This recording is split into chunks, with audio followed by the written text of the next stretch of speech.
This month of April, we are talking about growing in the Lord.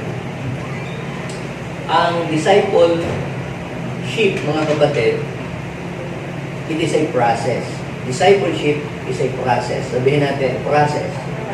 Pag sinabi po natin process, mga kapatid, ito po ay hindi po instant na nangyayari. Meron po siyang pinagdadaanan bago po ito mabuo. God commanded the church to win soul and make disciple. Ano ang ipinapagawa ng Diyos sa church? Make disciple. Sabihin natin, make disciple.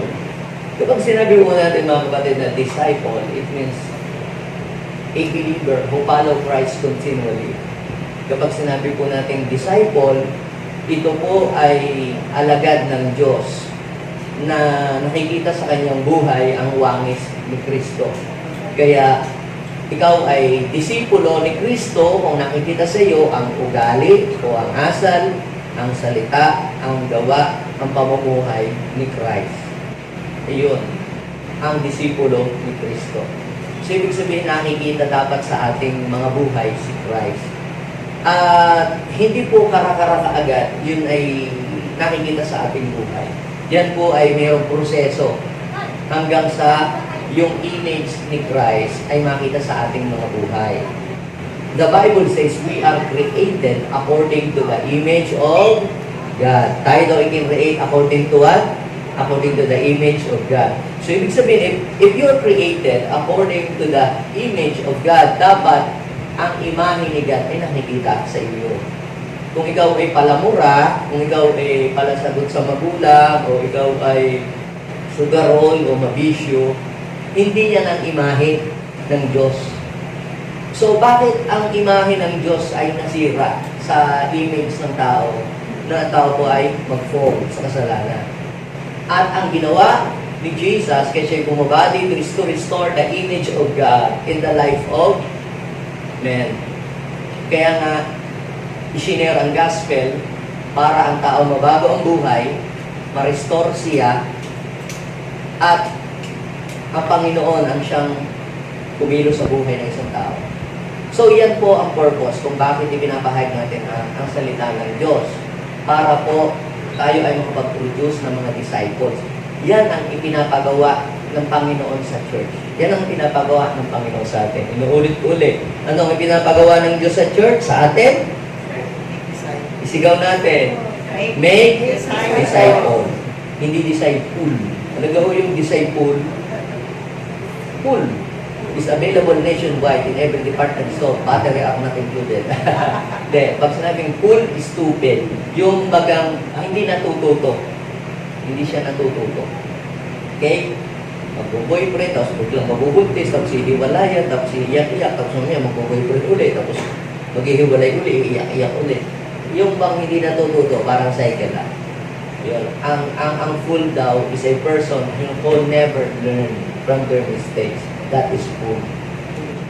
So, hindi din disciples. Ano ba yung disciples? Yung pag sa church, Pastor, pag-bless po. May pag-uutas po kaya, Pastor? Ang bait. Pag nasa simbahan, pagka nasa sa bahay, naubusan lang ang pang-ulam, biglang nanglilisik na ang mata, nalaki ang muscle, napupunit ang damit, tapos biglang naging kulay green. Pag nasa bahay. Pag nasa school, palamura. Pero pag nasa church, napakahimhim. Disciples yun. Dapat ay kung ano ka dito sa atin, sa church natin, kaya ka din sa labas, kaya ka din sa, sa inyong bahay. Kung masipag ka sa church, dapat mas masipag ka sa bahay para yung mga magulang mo, mga mahal mo sa buhay, ay madala mo sa Panginoon. Amen? Hindi yung sa church ka lang masipag. Hindi ka lang dapat sa church mo mabait. Pag nakatingin si pastor. Dapat, mas mabait ka pag nasa bahay. Mas masipag ka. Maglinis, tumulong sa magulang. Para maniwala yung mga kasambahay natin na tayo talaga ay nakakilala na sa Diyos. Okay? Tayo po ay true disciple. Kapag sinabi natin disciple, sa Greek word po ay mataites. It means a learner, a student.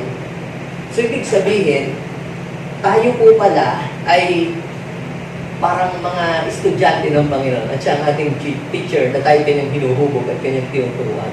So, ngayon mga kapatid, paano tayo makapag-perform o makapag-produce ng disciple? Meron po tayong 4 na pamamaraan para mabuo po ito. Sa loob po ng 4 na buwan, kung mapapansin niyo po, ay ito po ang aking pong dinidiscuss sa inyo.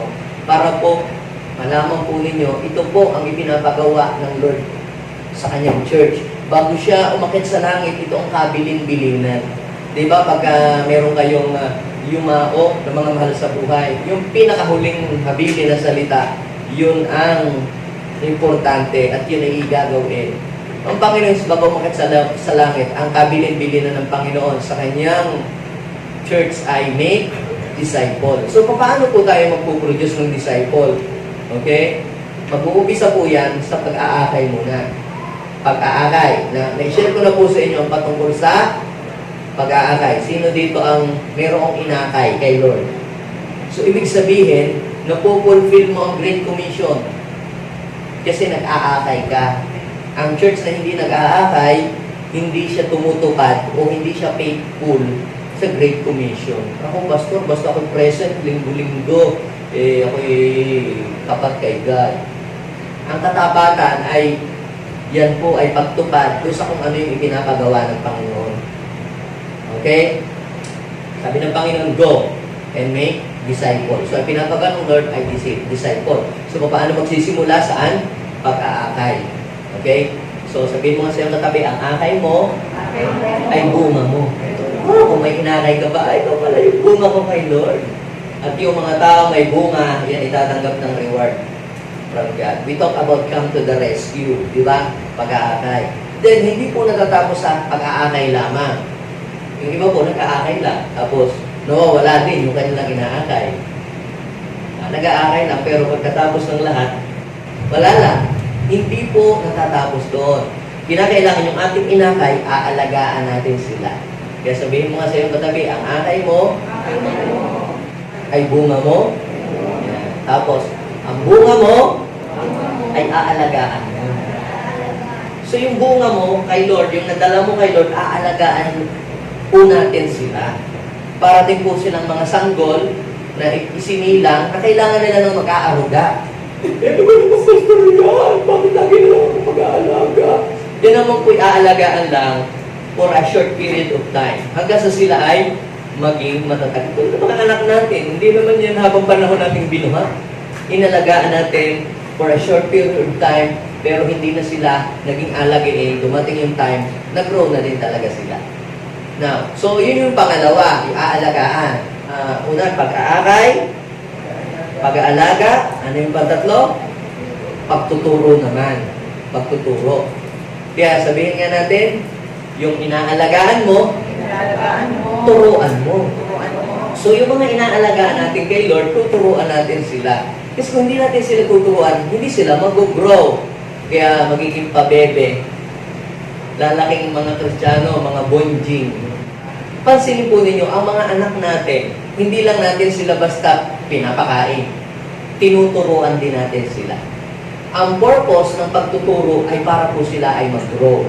Kaya ngayong month of April, we are talking about growing stronger. Sabihin mo nga sa iyong katabi, God wants you to grow stronger. Hindi lang pa. Diba? Kailangan tayong lumago. Naalala ko po yung mga inaalagaan ko noong una.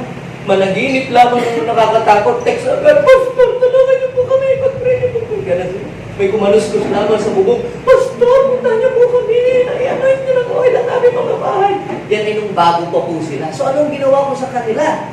Tinuruan ko po sila mag-wartel, mag-pray, mag-reverse, mag-rebuke ng devil. Tinuruan ko silang manalangin, mag-cast out ng evil spirit. Ngayon, wala nang nangi-istorbo sa aking pagkagabi. Bakit? Kasi naturuan na sila na magpalayas ng demonyo. Naturuan na sila mag-pray. Naturuan na po sila ng mga bagay dapat po nilang matutunan. Katulad din po ng inyo pong mga anak. Di po ba? Kung hindi po ninyo sila tuturuan at papapasukin sa school, hindi sila mag-grow. Bakit po ninyo pinag-aaral ang inyong mga anak? May nursery, kinder, ano pa? Correct? Meron pang elementary. Talagang nag-aaral po sila. Alam nyo po, ang learning ay hindi po yan natatapos doon sa nag-graduate ka ng college or doctoral degree. Hindi po natatapos doon. Ngayon mga kapatid, ang purpose ng pagtuturo is to grow us stronger in the Lord. Para tayo lumago. Bakit tinuturuan? Para mag-grow. So, nung unang-unang Sunday, ay na-share po dito yung destined to grow. Sabihin mo nga siya po tabi, you are destined to grow. Destined to grow. Sino po dito ang nagtanim ng halaman, ng talong, ng kamatis, o ng mangga? Kaya ka nagtanim, ikaw ay nag-expect that someday, that plant will become a tree. Mag-grow yan. Yung bonsai, bagay lamang yun doon sa mga halamang. Pero ang totoo nun, mga kapatid, lahat ng nilikha ng Diyos, they are all destined to grow. Ang halaman, maging puno. Ang mga sisiw, maging manok. Ang mga iglets, maging iglet. Yun ang design ng Lord, tayo mag-grow. Ang bata, hindi manatiling infant. Maging adult siya. So, tingnan niyo po, limited ang blessing kapag hindi nag-grow. Limited ang kaya. Halimbawa, ang isang punong halaman ay hindi pwedeng masilungan at bigay ng lilim kung siya'y maliit pa lamang halaman.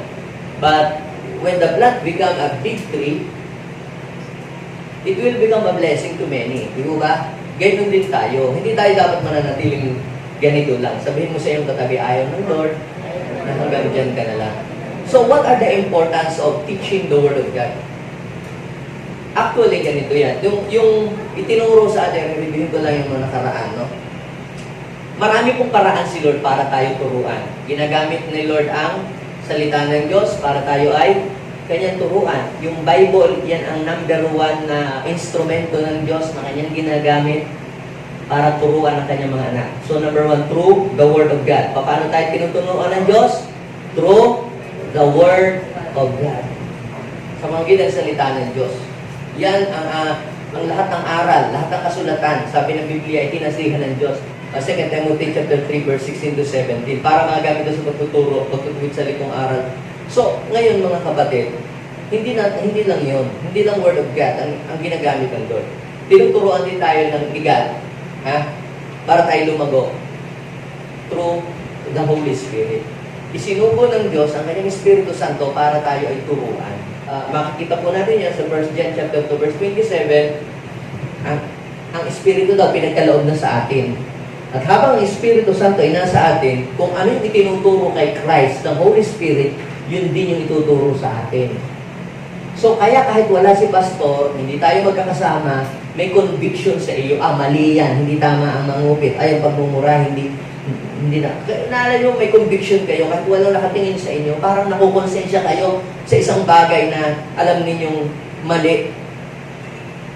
Ikaw mismo nakukonsensya, walang nagsasabi, hindi mo kasama si pastor, hindi naman kayo po araw-araw kasama ng pastor o ng mentor ninyo para sabihin sa inyo kung ano-ano ang mga dapat at hindi dapat ninyong gawin.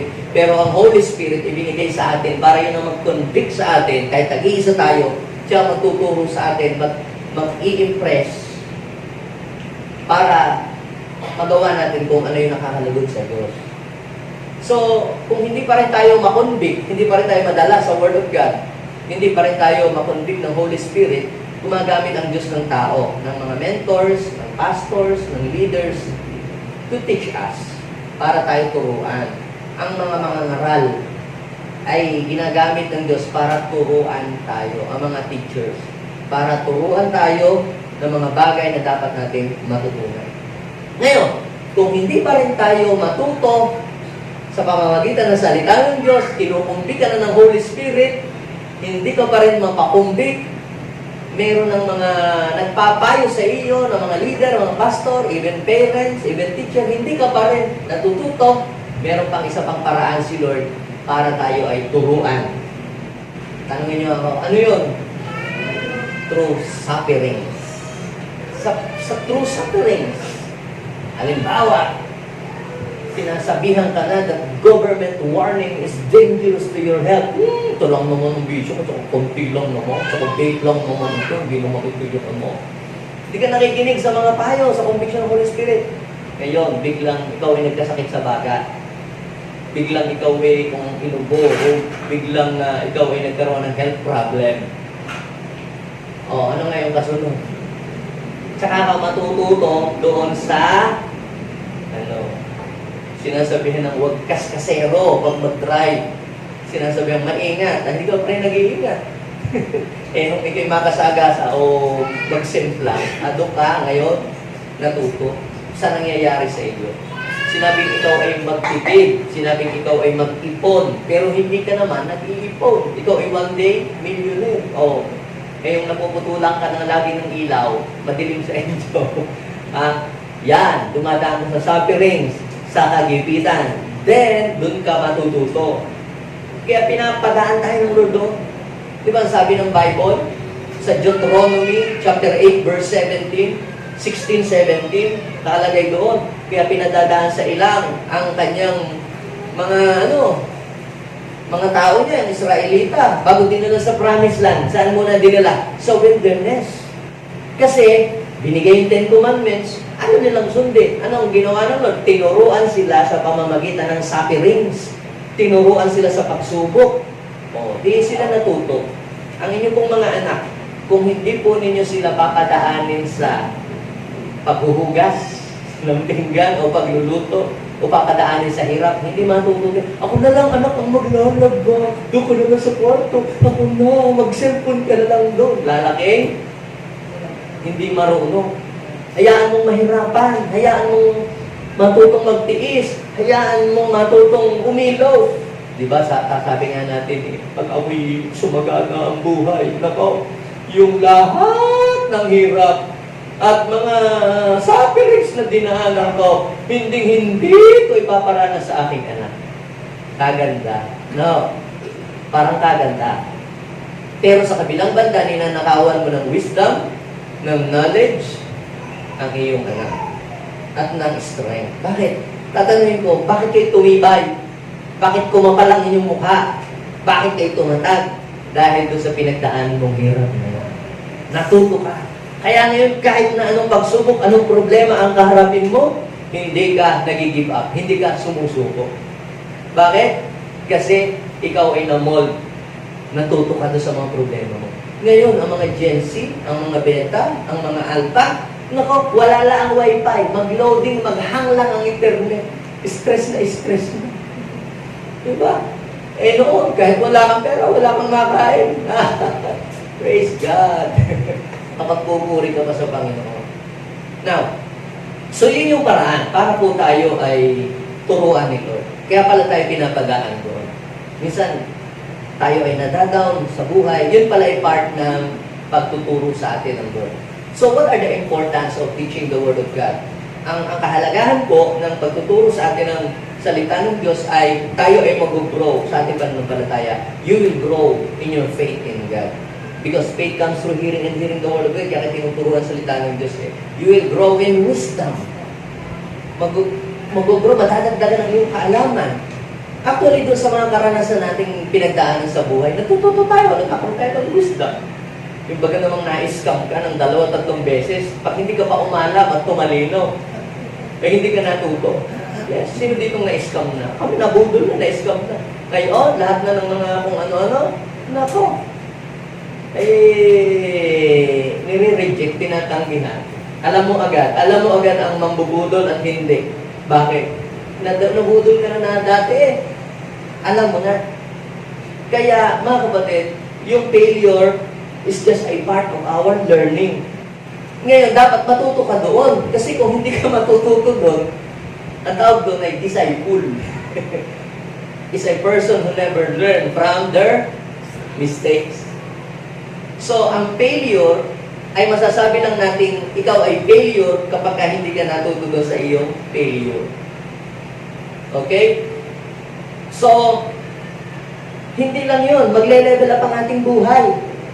Tataas ang ating buhay kapag tayo may nagtuturo sa atin. May mga tao na sabi, ganito na ako, dito na ako nabuhay, dito na ako na mamamatay, di ba? Ito na kinamulatan namin, ganito na kami, kinagisnan ko na ito. Yun yung mga taong ayaw na mag-grow. Kaya dapat po tayo dito, para tayo mag-grow, tayo dapat ay open, learner, and teachable. Handa tayong matuto, lalo na sa panahon ngayon. Yung inaral natin noong 1980s, 1990s na style ng pagbibusiness, obsolete na ho yun ngayon. Kinakailangan natin pag-aralan ng bagong mga kaalaman. Sa business, you have to study how to digitalize your business. Di ba? Ganun. Lahat na ngayon, online na. Pati pagtitinda ng baboy at manok, ini-online na. Dati lang, sa palengke lang pwedeng magtinda at sa mall. Ngayon, mas gusto ng tao na sila ay komportable na namimili. Hawak ang kanilang phone. Ngayon, kung hindi mo, hindi ako dyan. Ayaw ko ng mga ganyan. So, you will be left behind. Kung hindi tayo handang tumanggap ng pagtuturo. Kaya dapat po, kung gusto mong lumago, ito hugot. Sabihin mo sa iyong katabi, kung gusto mong lumago, dapat handa kang paturo. Hindi, huwag mo akong turuan, pastor. Mas maalam pa ako sa ilo. Papunta ka pa lang, ako'y pabalik na.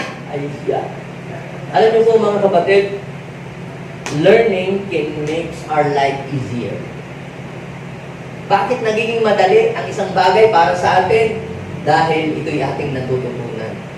Ngayon, kung hindi mo matututunan ng isang bagay, ito'y mahirap para sa iyo. Tanungin niyo yung mga hindi marunong mag-drive. Madali bang mag-drive?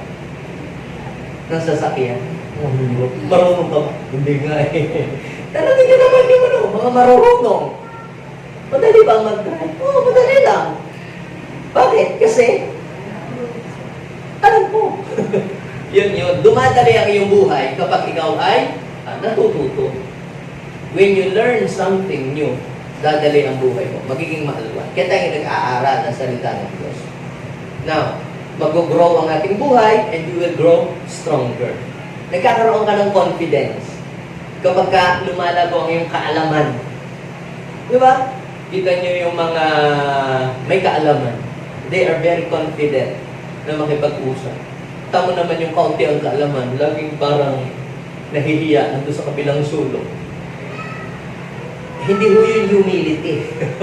Timidity yun, ang tawag doon. Pero pagka ikaw ay nadadagdaga, nag-i-increase sa iyong kaalaman, nagkakaroon ka ng confidence, nagle-level up ang buhay mo, and then promotion will come.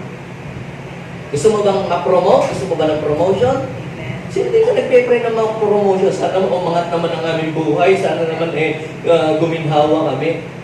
Bago mo maranasan ang pag-angat ng buhay at pagginhawa, kinakailangan mo nang matuto ka. Matuto ka muna. Bawat dagdag ng kaalaman ay pag-angat ng iyong buhay. Okay? So ito yung pangalawa kasi wala tayo ng second Sunday. Let's grow in the Lord. That is my message today. Let's grow in the Lord. Tapikin mo nga yung katabi. Now is the time to grow in the Lord. Hindi po tayo mananatiling taga-upo lamang dapat dito sa church. Yes, anong kasunod, Pastor? Tinanggap ko si Jesus. Ano yung kasunod na ako ay laging nandito, taga-upo, taga-palapag, hallelujah, praise the Lord. Alam niyo, buhay Kristiyano ay hindi hallelujah lang and praise the Lord. That is just a part, a small part. Kumbaga, small dot lang ng ginagawa nating worship, pero hindi yung kabuhay, hindi hallelujah lang, hindi praise the Lord lang. Ang buhay Kristiyano, mga kapatid, it is a journey. It is a learning. Ito po ay pagdidevelop ng buhay. When it comes, kapag sinabi natin Kristiyano ka, ito'y pagbabago ng buhay. Kaya dapat magkaroon ng pagbabago, ng transformation sa ating buhay. Yan ang purpose ng pagtuturo. To make us grow, to grow our spiritual life. Hindi lang naman dapat sa spiritual tayo mag-grow. Pati pakikihalubilo natin sa mga tao. Mag-grow tayo emotionally, intellectually. Mag-grow tayo sa ating relationship, sa ating kapwa. Yan yung purpose ha. Pagtuturo. Kaya may pagtuturo. At yung pagtuturo, mga kapatid, ay hindi lang yan sa loob ng classroom nangyayari ang pagtuturo. Araw-araw ay may pagtuturo ang Diyos sa atin. Araw-araw ay may itinuturo ang Diyos sa atin. Sa pakikisalamuhan natin sa ibang tao, sa pag-aalaga natin sa ating mga anak, di ba? Sa sitwasyon na ating pinagdadaanan, sa mga bagay na na-encounter natin sa business, sa mga na-encounter natin sa opisina, sa mga nangyayari sa loob ng church, sa mga pangyayari, may pagtuturo. Laging may pagtuturo. Bakit nagka-delay-delay ang ating mga service? May pagtuturo. Di ba? Ganun lang yun. Lahat ng bagay na nangyayari sa atin, may pagtuturo ang Diyos dyan. Ano kaya ang pagtuturo ng Diyos sa atin? Dapat pala, Sabado pala, planchado na ang damit ko para hindi ako malelate. Dapat pala, gabi pala, nagpatulo na ako ng tubig. Kasi kung Sunday lang ng umaga, maraming gumagamit. May pagtuturo kung ikaw ay learner. Kung handa kang matuto, mag-i-increase ang iyong knowledge. Ang sabi po ng 2 Peter chapter 3 verse 18, sinabi po ni Peter, magpatuloy kayo sa paglago, sa kabutihan at pagkilala sa ating Panginoong Hesukristo. Yan ang sinabi. Magpatuloy. Sabihin natin, magpatuloy. So, ibig sabihin, hindi dapat hanggang dyan ka na lang forever at hihintayin mo ang pagbabalik ng Diyos. Ako po, hindi ho ako nanatiling attendee. Sila Pastora Sheila, Sir O, Pastor Omi, sila Pastora Loida. Alagain ho dati ang mga iyan. Pero ngayon, hindi na sila alagin. Tagapag-alaga na sila. They are leading people. Why? Because they are growing in the Lord and they are learning. Yes, we are not all perfect. Hindi ka naman kami perfect na.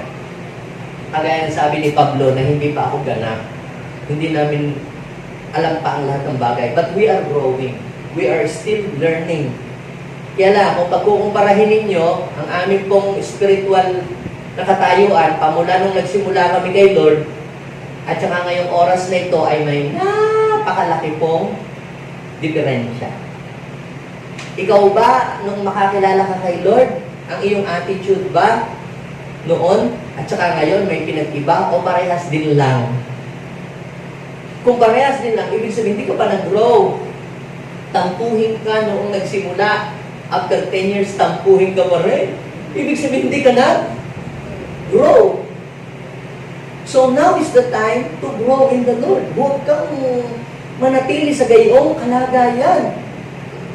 Na yung mga taong kapaligid mo, katrabaho mo, ingat na ingat sila na gumamit ng mga words dahil baka may masabi silang words na masakit sa iyong damdamin, biglang magtampo ka at hindi mo na sila kausapin. That is immaturity. And we will talk about more on that sa next Sunday. No? Pero dapat po, hindi tayo manatiling ganon. Hindi tayo manatiling sanggol. Magpatuloy tayo sa paglago. So gusto ng Diyos na tayong lahat ay mag-grow. Hindi tayo manatiling ganyan. Sabihin mo nga sa iyong katabi, nais ni Lord. Hindi ka maging ganyan lang. Gusto ng Lord mag-grow ka. Until you will become more fruitful someday.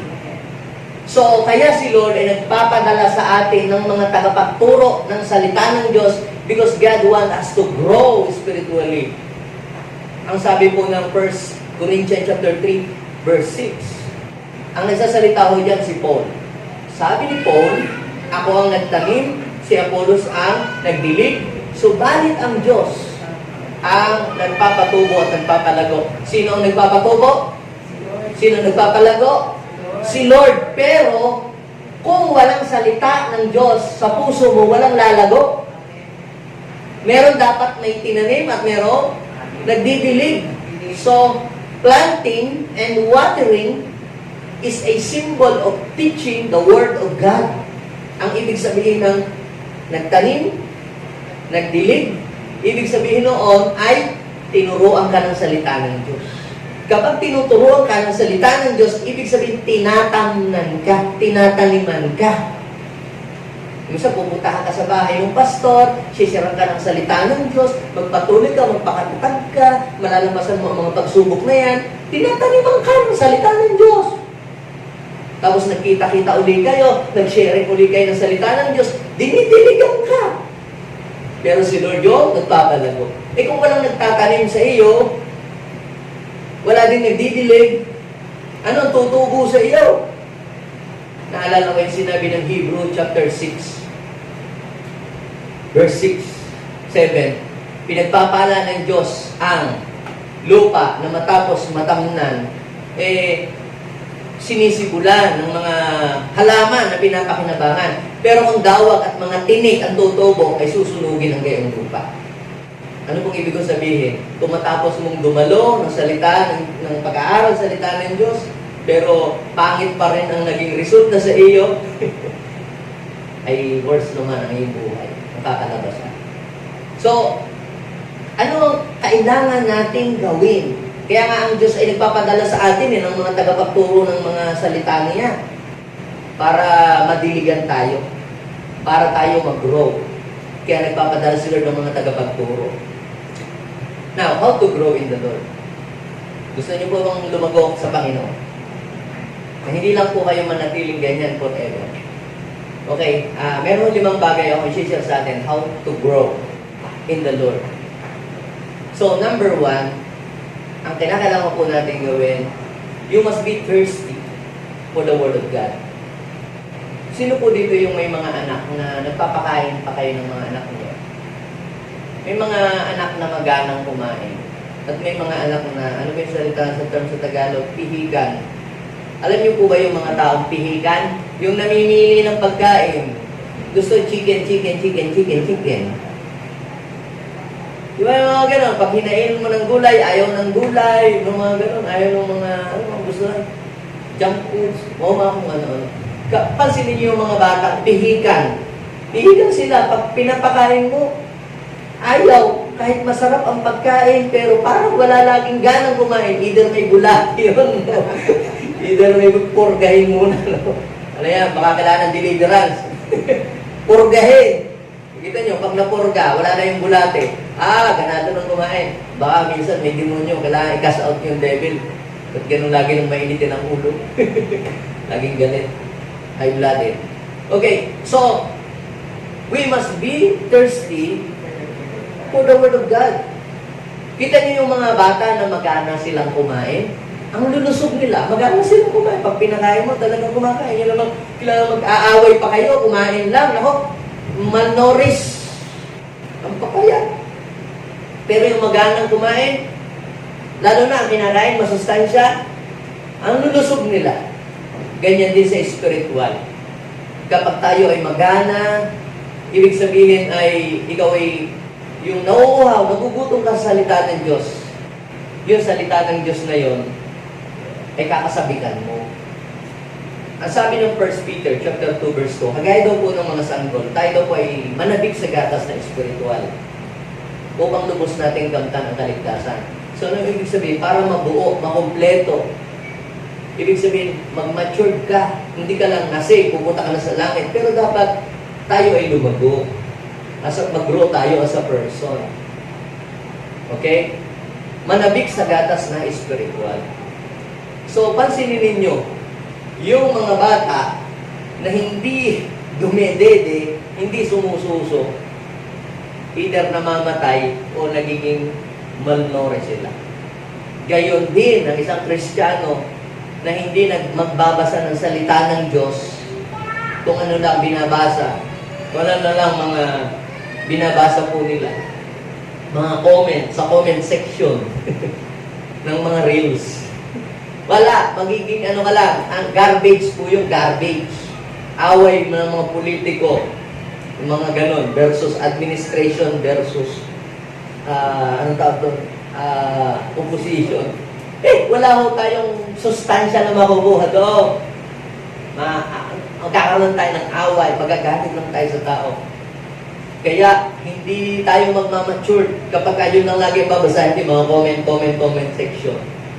Basahin natin ang salita ng Diyos, yan ang magpapalago ng buhay natin. Yan ang magpapatalino, magpapa-increase ng ating pananampalataya. At makikita mo, your life will be different from them. Will become different from other person. Nag-grow ka, layo na nung narating mo sila, ganun pa rin. Nagngangan pa rin sa mga comment section, mga kung ano-anong bangayan nila. Pero ikaw, nag-grow ka. Tumataas ka, nagle-level up ka, iba ka na mag-isip. Di ba?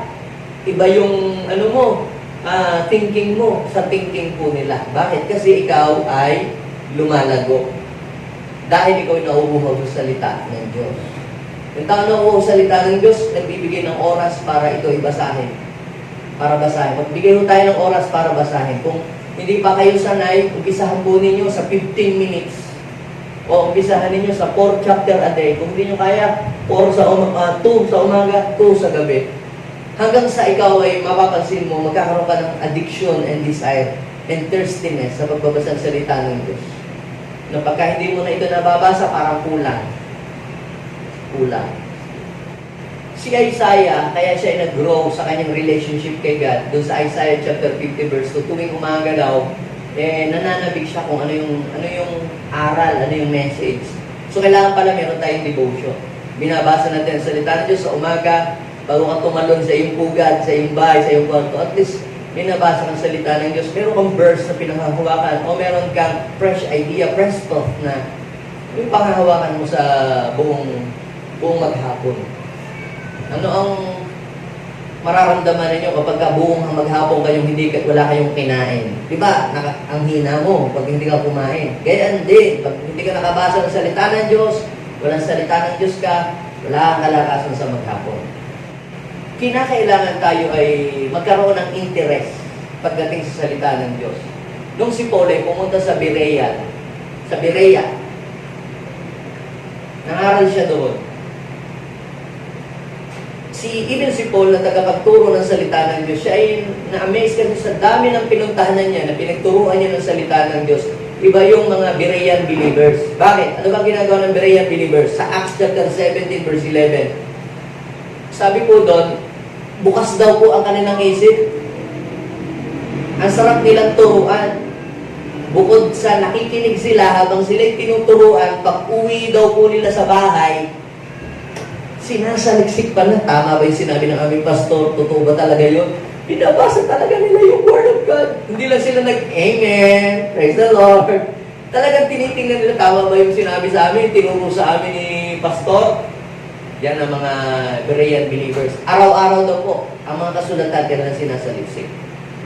So inyong una, be thirsty for the Word of God. Pangalawa, para tayo lumago sa Panginoon, you must be excited to apply the things that you have learned from the Lord. So you must be excited to apply what you have learned.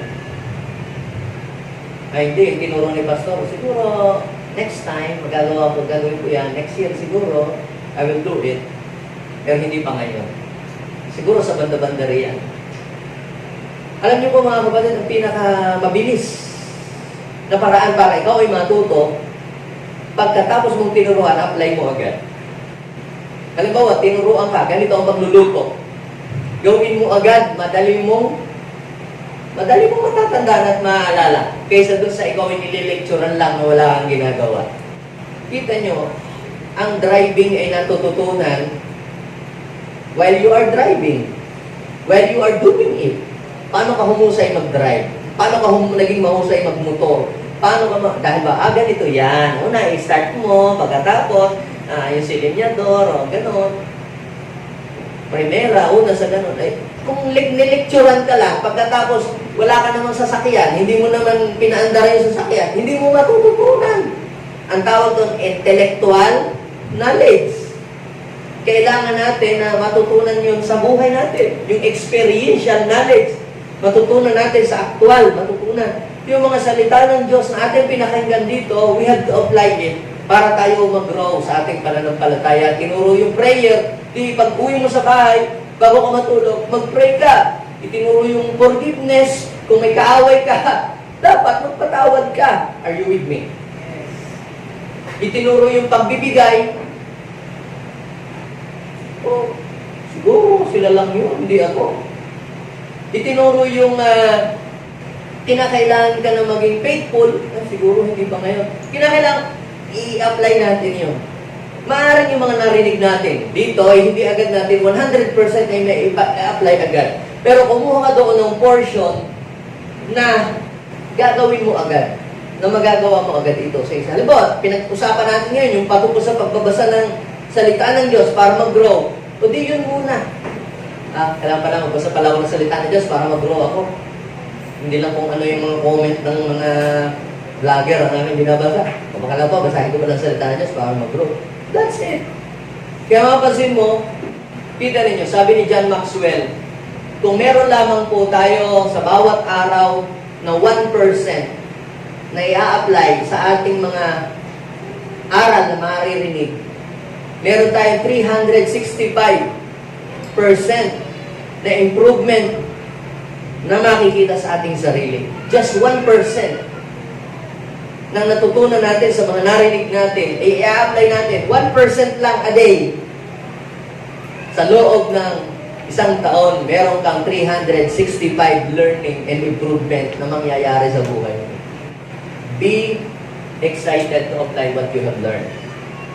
Sabi sa James chapter 1, verse 22 hanggang 25, nakalagay doon na mamuhay daw po tayo ayon sa salita ng Diyos. Ibig sabihin, yung itinuro sa atin, ang power ng salita ng Diyos at ang manifestation ng blessing, yan ay gumagana kapag ito in-apply natin sa buhay natin. Kaya sabi, mamuhay kayo ayon sa salita ng Diyos. Kung ito'y pinakikinggan lang natin, pero hindi natin i-apply, tinatay natin sarili para tayong nanalamin, naghamarap sa salamin. Pagkatapos, nakalimutan natin yung ating itsura. Di ba? Kung ginagawa na pinakinggan lang natin, pero hindi naman natin ito ginagawa, dinadaya natin ating sarili. Ayaw natin tayo ay madaya. Pero kapag hindi mo ina-apply ang salita ng Diyos, ikaw na ang dumaya sa iyong sarili. Dinaya mo ang iyong sarili. Sabi ng 23, 24, nakalagay doon. Parang ang tao humarap sa salamin. Kung pinakinggan mo lang, tapos hindi mo yun apply. Sino dito gustong ma-bless ang kanyang buhay? Amen. Basahin mo yung 24 at 25. Pero hindi mo nagsasaliksik. Hindi tagapakinig lang, na pagkatapos nakakalimot na. Pumasok dito yung salita ng Diyos, lumabas dito. Sinong gusto mong ma-bless? Akala ko, sabi ni Pastor, mabibless daw ang buhay ko, gaganda daw ang buhay ko. Kaya ano ba ginawa mo? Wala, pinakinggan ko lang yung salita niyang sinabi niya, na ako daw iaangat daw ang aming buhay. Bakit, nag-business ka ba? Hindi, ikaw ba yan o? Nag-cliente? Hindi. Kaya ano ginawa mo pala? Yung salita ng Diyos, kapag daw po in-apply natin, kita nyo, ang tao daw po nagsasaliksik, tapos nagpapatuloy sa pagsunod dun sa mga salita ng Diyos na yun, na nagpapalaya sa tao. Alam niyo po ba, para tayo makalaya, kinakailangan natin mag-obey. Obedience brings deliverance in our lives. Kapag ikaw pala ay isinapamuhay natin, yung salita niya, ginawa natin, in-apply natin agad sa ating buhay, ano daw po ang mangyayari? Sabihin mo sa iyong katabi, pagpapalain ka ng Diyos. Ang pagpapalain ng Diyos, yung gumagawa ng kanyang salita, yung nag-a-apply nito sa kanyang buhay. Yes. Ano man ang itinuturo sa salita ng Diyos, itinuro yun. At kapag sinunod natin yun, may kalakip na blessing. Lahat yun. Forgiveness, kapag nagpatawad ka, may blessing na dala-dala. When you obey your parents, sabi ng Bible, hahaba ang iyong buhay. Di ba? Maraming utos. When you give your tithes and offering, may nakalagay doon na pagpapalain ng Diyos at ikaw, bubuksan ang langit. When you do it, when you do that. Huwag niyo kasi yung sabihin ng mga kontra sa mga salita ng Diyos, ay, naku, mali yan, di ganyan ang utos. Kami, nung ina-apply namin ang salita ng Diyos, umapekto sa amin na bless kami dahil sa pagsunod sa salita ng Diyos. Ngayon, kung mayroon itong resulta, nung sinunod mong salita ng Diyos ay mayroong resulta, sa palagay ninyo, mali kaya yun? O tama? So, anong ibig sabihin, mga kapatid? Hindi susulat ng Diyos ito sa kanyang salita na gawin natin kung ito ay hindi tunay. Hindi ito totoo. So, kinakailangan pala natin, mag-excited tayo na i-apply natin ang salita ng Diyos sa ating mga buhay. Pangatlo, ay kinakailangan po, we must always mingle with the mature believers. Pag sinabing mingle, it means to associate, it means makihalubilo o makitungo, makisama. Ang ating pong mga sinasamahan ay meron pong malaking papel na nai-impart sa ating buhay. Kaya kung kasama mo matandandal, mga mahihilig silang mag-chismis, magiging, yun ang mai-impart sa iyo, yun ang matututunan mo. Kasama mo yung mga magsusugal noon. Sa amin, ang mga nakasama ko, yung mga mahilig magsugal. Hindi ho ako dati marunong magsugal. Wala ka akong alam sa mga sugal-sugal na mga ganyan eh. Dahil po ang aking laging nasamahan ay yung mga masugal at saka mabisyo. Natutunan ko na lang yun. Hanggang sa ako'y naging slave. Noon. Hanggang sa ako'y nangungupit na. Hanggang sa kahit na ako'y nasa church na, ginagawa ko pa rin ngayon. Bakit po? Kasi yun ang naitanim, yun ang naituro. So ano pong ibig kong sabihin? Kaya kung gusto mong mag-improve ang iyong buhay, mag-level up ang iyong buhay, humanap ka ng mga taong nagtagumpay. Humanap ka ng mga taong mas angat ang kaalaman kaysa sa iyo. Humanap ka ng mga taong mas mahusay at magagaling. Magaling sa business, magaling sa negosyo. Yung mga talagang alam mong nag-succeed na sila sa ganong bagay. Yun ang samahan mo, yun ang dikitan mo, yun ang kuhanan mo ng idea. Ba't kaya ang galing niya? Ba't kaya ang ano niya sa negosyo? Ba't successful siya? Yung mga yun, ang mga taong dikitan mo, samahan mo palagi.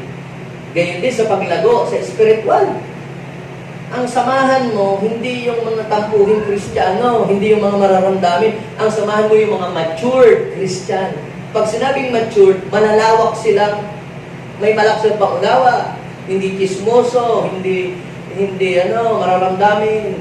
Sila yung malago, malalim pagdating sa Panginoon, sa kanyang mga salita. Yun ang samahan mo. Si Jesus, nung bata pa po siya, instead na siya ay makiminggil sa mga batang paslit, diyan sa kalye, sa lansangan, ang ginawa ni Jesus ay bumarkada siya, nakasalamong siya sa mga rabbi, sa mga teacher, sa mga tagapagturo ng law.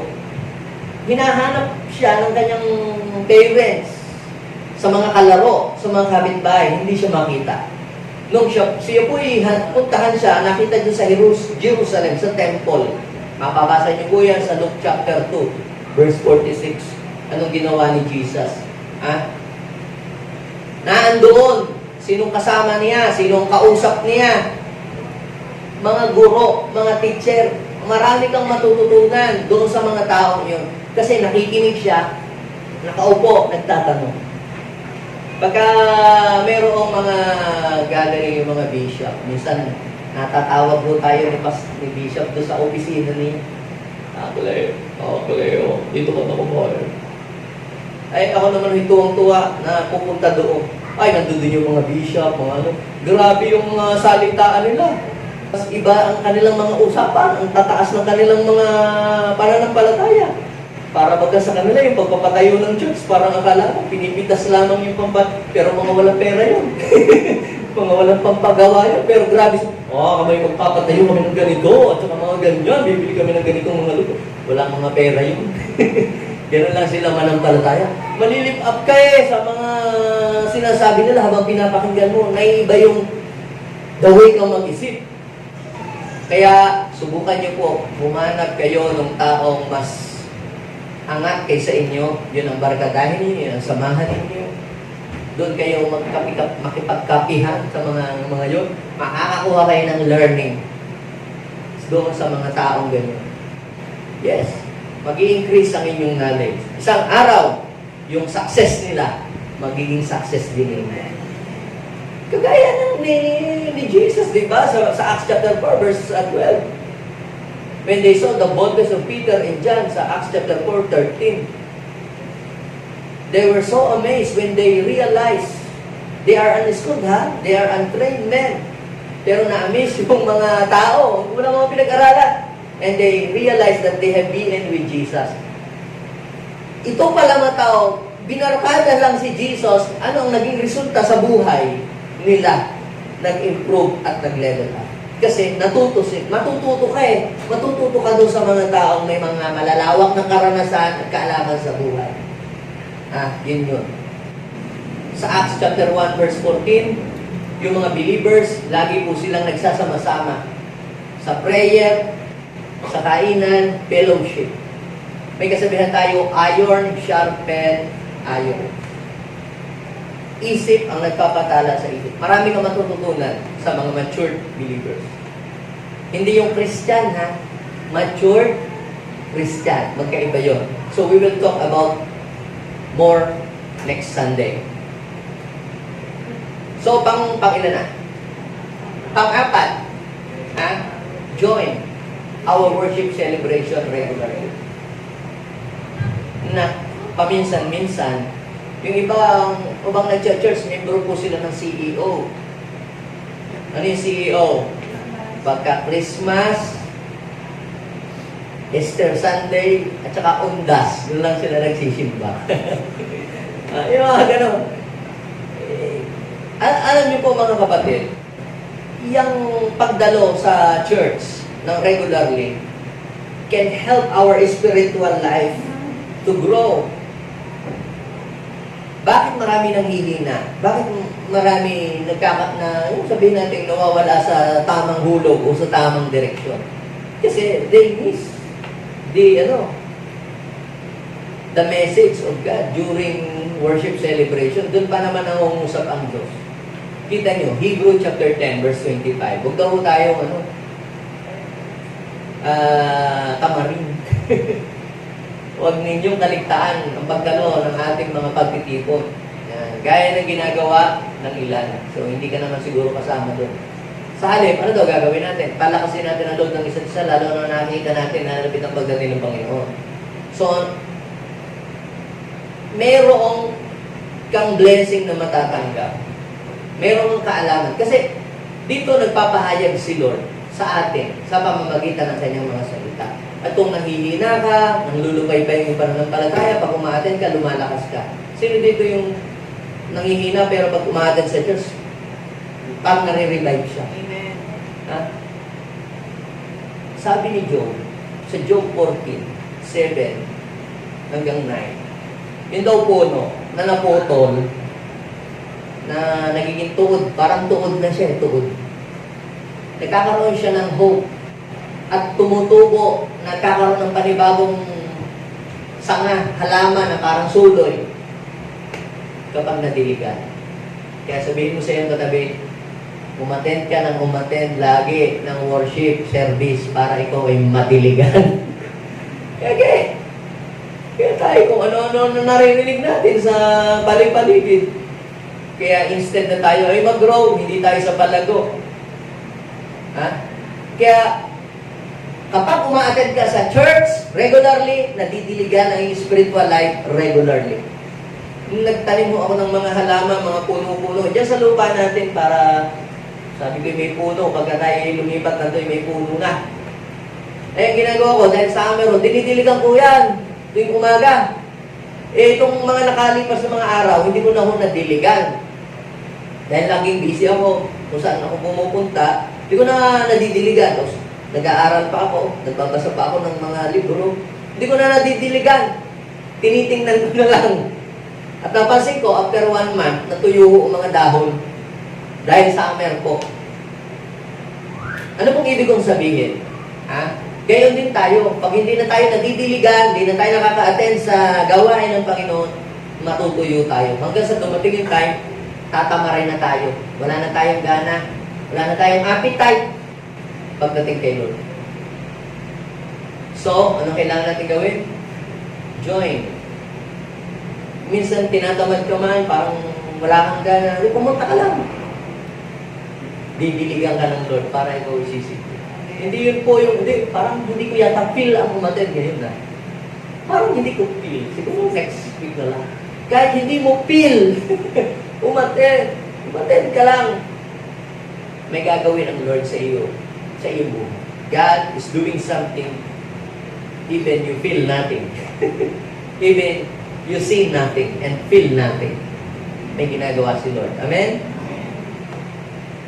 Pag nagdidilig ka ba ng halaman, nakikita mo bang may tumutubo? Wala ka nakikita. Dilig ka ng dilig, parang wala naman. But God is doing something, even you see nothing. May nangyayari. Sabihin siya, may nangyayari. May nangyayari. Palatakan natin sila. Atid kayo ng atid sa Diyos. Lagi na lang kayo linggo-linggo ng linggo. Bakit? Parang gayon pa rin naman. Napansin ko, nagdilig ng halaman. Wala na ako nakikita kahit na ano. Isang araw, pagtingin ko may bulak-ulak. Minsan, nakala mo parang walang nangyayari, but God is doing something. Even you feel nothing and you see nothing. And last, ito. Be able to be used mightily by God. Be able to be used mightily by God. So, baliwala lahat ng mga natutunan natin, naaral natin, kung hindi mo ito gagamitin at hindi mo ito apply sa iba. Nag-aral ka ng teacher, pagti-teacher ng 4 na taon, kumuha ka pa ng board, tapos tumambay ka lang sa bahay. Wala. Walang nangyari sa iyo. Hindi lumago, hindi ka nag-improve, hindi ka nag-level up. Matapos mong matuto at malaman ang mga ganitong bagay, kinakailangan magpagamit ka kay Lord. Maging blessing ka sa iba. Basahin po natin yung sinabi sa Bible, sa 2 Timothy chapter 2, verse 1 and 2. Sabi ni Paul kay Timothy, yung mga bagay na tinuro ko sa iyo, ang mga natutunan mo sa akin, hanap ka rin ng mga tao na tuturuan mo na magtuturo din sa iba.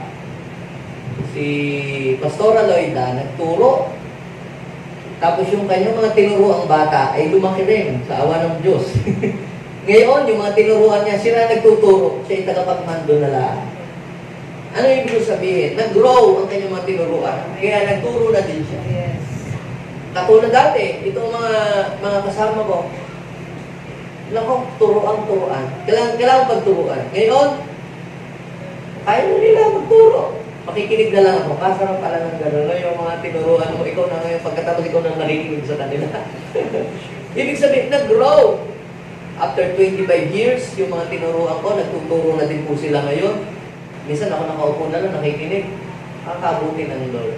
Natuto sila Ibig sabihin, lumago sila. Kaya sabihin mo sa iyong katabi, gusto ng Lord, mag-grow ka. Darating ang araw, you will become a blessing to many people. Tingnan nyo, basahin po ninyo yung 1 Corinthians, chapter 6:20. Dahil pinubos daw tayo ng Panginoon, anong dapat natin gawin? Gamitin natin ang ating katawan para sa ikapupuri ng Diyos. Sabihin mo sa iyong katabi, magpagamit ka kay Lord. Yung mga disciple ni Jesus, bakit sila lumago? Kasi nagpagamit sila. Yung mga bago dito, sumasama po sila sa outreach. Ngayon, bago pa lang sila, pero ang lalago na nila. Nabasa niyo po ba sa Bible, may mga nauna na nahuhuli. At nahuhuli na nauna. Yung mga bago, sama ng sama. Sama sila ng sama. Ngayon, naglilid na sila, nagtuturo na rin. Dinaig pa yung 10 taon na dinig. Kasi, what you see is what you get. What you see is what you will learn. Matututunan mo siya. Kapag lagi mong nakikita, kapag ikaw ay nagpapagamit, magle-level up ang iyong buhay. Okay? Nasabihin, yung mga alagad ni Jesus, kita nyo, sinugo ni Jesus, yung sa Mark chapter 3, verse 14, 15, 12, 13, 14. Ganon. Tinawag ng Panginoon mga alagad. Tapos sinugo niya. Para maging kasama niya, mga apostol niya. Para suguin ang tagapangaral niya. Kaya pala, mabilis lumago yung mga disipulo ni Jesus. Kasi sila ay nagpagamit. Kaya sabihin mo sa iyong katabi, magpagamit ka rin kayo. Ang itak na hindi ginagamit, kinakalawan at pumupuro. Pero pag ikaw ay ginamit, ikaw ay tatalas ka. Mag-i-improve lalo ang buhay mo at mag-grow pa. Amen? Matututunan mo yung mga bagay na hindi mo dati natututunan kapag ikaw ay nagpapagamit. Kaya sabihin mo sa iyong katabi, let's grow in the Lord. Kahit lahat ay tuminding sa oras na ito. Father, we want to grow more. We want to grow sa aming pong buhay Kristiyano, sa aming pong buhay pananampalataya. Gusto namin mag-grow, Panginoon. Ayaw namin maging hanggang dito na lang kami. Lord, amin pong pinagkakatiwala sa iyo ang aming buhay. Yung mga natanim sa amin, itinuro ng aming pastor, itinuro ng mga tagapangaral ng salita ng Diyos, Lord, patubuin mo yan. Palaguin mo yan sa aming puso. Gusto namin maging katulad mo. Gusto namin maging kagaya mo. Gusto namin, Panginoon, na mag-improve pa ang buhay namin. Ayaw namin manatiling hanggang ganito na lang kami habang buhay. Gusto namin mag-level up kami. Use us, Lord. Desire natin kay Lord na tayo ay mag-grow sa ating pakikisalamuha, mag-grow sa ating pananampalataya, mag-grow sa ating relationship sa Panginoon, relationship sa ating kapwa, mag-grow tayo. Thank you, Holy Spirit. Thank you, God. Oh, hallelujah. Holy Spirit, move in this place. Move in this place. Yes, give us a hungerness and thirstiness for your word, O God. Put an excitement, Lord, in our heart. Tulungan niyo po kami. Hindi kami mahiya na makisalamuha doon sa mga taong may mas malawak na kaalaman sa amin. Lord, bigyan niyo kami lagi, Panginoon, ng sigla. Na kami makadalo lagi sa inyong gawain.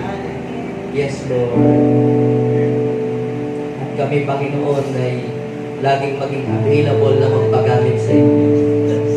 Gamitin mo kami para maging blessing sa ibang tao. Thank you, Lord. Palaguin mo ang mga JA1 people. Hindi sila mananatiling seater sa loob ng simbahan. They will become a leader of leaders. They will become a mentor, an encourager to other people. Lord, sila ay magpapalakas ng mga nanghihinan. Sila, Panginoon, ay mamumuno sa mga taong walang tamang direksyon ng buhay.